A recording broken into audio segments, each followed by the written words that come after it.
Hello and welcome back to my channel. Today I have a few quick tips to share with you if you're trying to think of zero waste or low waste things that you could do whilst we're in lockdown and beyond. So I'm going to focus today on clothing and fabric in general that you might have, so it could be curtains or bedding as well as just clothes. So the first thing to do is to go through your clothes and see if there's any clothes that have got loose buttons or little holes and see if you can fix them.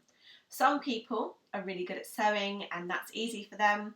Other people, you might need to do a little search on YouTube about how to repair things, because there's lots of different methods for it. So you can have invisible and visible ones. The other thing is like the zips and buttons. So sometimes you can replace the zip, sometimes not. If you decide that an item cannot be fixed, then definitely put it in a pile ready to give to a clothing bank. So learning how to repair and fix items of clothing means that not only will that job be done that perhaps you've been putting off, but you'll be able to wear the item again, which is really exciting if it's an item that you really like. The next suggestion I have is for t-shirts. A lot of people have t-shirts where you end up getting little holes or tears in the fabric. So you can cut those up with scissors. The fabric on t-shirt fabric is quite stretchy, so it doesn't tend to fray, which makes it excellent for making cleaning rags. So you don't need to buy special cloths for wiping around your sinks and washing and drying windows and things like that. If you're cleaning your windows, just chop your t-shirts. You could cut the arms off and the collar off, and then you get sort of nice big rectangles, which are perfect for cleaning. The other option, if you're a bit crafty, is to use your old clothing to make new things that are more useful to you. So I've got a couple of examples of things I've made here. So the first one, I've had to prop it up so it doesn't fall over because it's normally hanging. But this was a couple of my daughter's t-shirts. She's a bit bigger now. A really good thing to make these with is leggings. You know, when they get holes in and then you need to stop wearing them because they're a little bit indecent. So cut long thin strips. The stretchy fabric naturally curls up, so you can see this was actually quite a lot wider, but then it rolls up.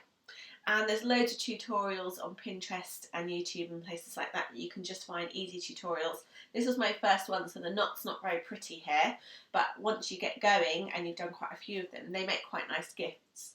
And if your plants keep having little plant babies, you could get a zero waste gift. So you could put them in a plant pot. This was a second-hand one I got a while ago, and then pop it into a handmade macrame hanger, and you've got a beautiful present that you could give to someone or to decorate your own home with.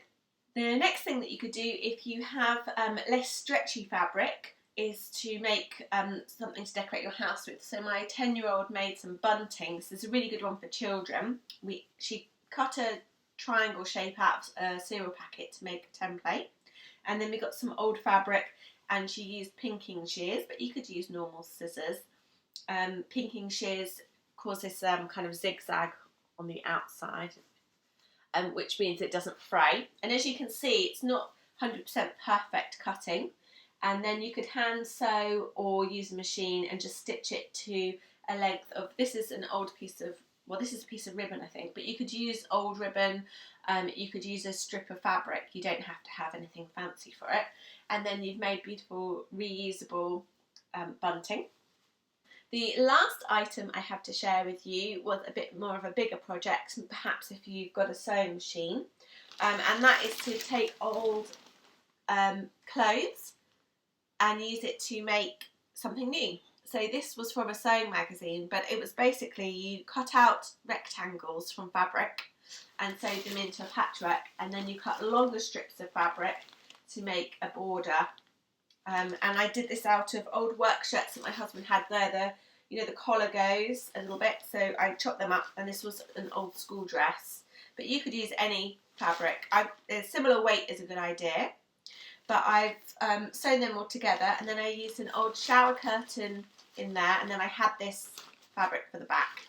But the shower curtain as a picnic blanket makes it a bit more waterproof if you're sitting on somewhere damp. This one's been used for a long time, so it's got some marks and things on it now, but it's really good so you can keep the memory of those. That some of them are my husband's favourite shirts, and they've got another life to live yet, even though the shirt wasn't suitable for him to wear to work anymore. So I hope this has given you a few ideas of things that you could do with old clothing and to fix things that are perhaps broken and give new life to them. Let me know down below if you try any of the ideas, and I hope to see you again soon. Bye!